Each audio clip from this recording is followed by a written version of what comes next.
Now that you understand how to navigate WordPress, we're going to discuss what next steps you need to do after you've done your WordPress updates in order to get your first website up and on the internet. So we're going to do the very bare minimum in the order of how you should go through these steps to get your first website live. So what you want to do here when you first log in, just to get your website up with basic content using their basic theme, is to go ahead and you're going to go to settings. That's going to be the first thing you're going to do. So from the home page, after you log in, scroll all the way to the bottom, click on settings, and then you're going to choose general.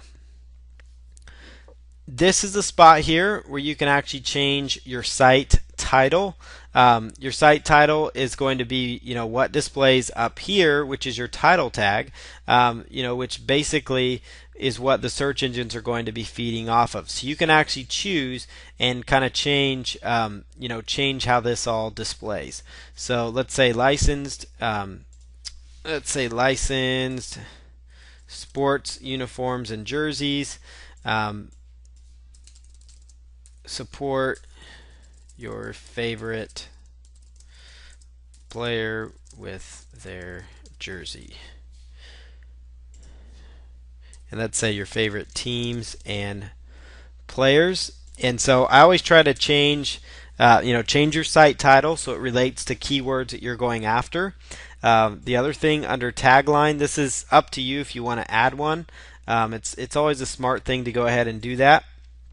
Tagline is going to show up below your actual website content. Some themes do not show the tagline, so you don't necessarily need to worry about that, and we'll discuss that when we're going over themes. But again, this is just the most basic steps to get your first website up and on the internet.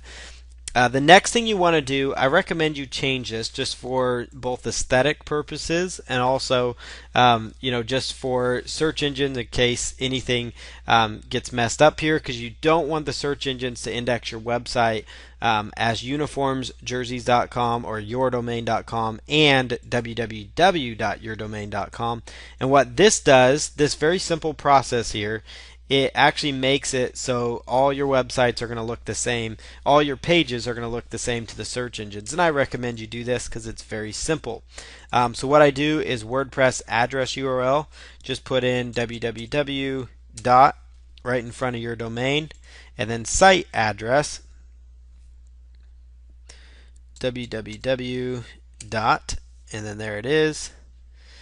And then the email address would be your email, Gmail, or whatever email account you have.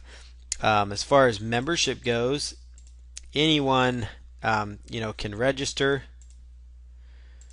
You can choose what you want to let them do. They could be an editor, author, contributor, administrator, or just a subscriber, so they can't do a whole lot. That's going to be completely up to you if you want people registered to your site. Generally, you can just leave that blank. Time zone. You can choose how you want your date format to show up on your blog post, so it's completely up to your preference and choice. So we'll just go with the default. Time format, you can choose that. The week starts on, you can pick what's best for you. If it's Sunday, if it's Monday, that's what they have as the default. So once you make these changes, again, this is under settings and general. Settings, general, you put in your site title, your tagline, add in the www right there, make sure your email's in there, and then choose save changes. What's going to happen is it's going to log out, and that's completely natural. After you do the www.yourdomain change that I recommend for search engines and just for ease of use, that is what is always going to happen. So we're just going to put in our username, and then we're going to put in our password here.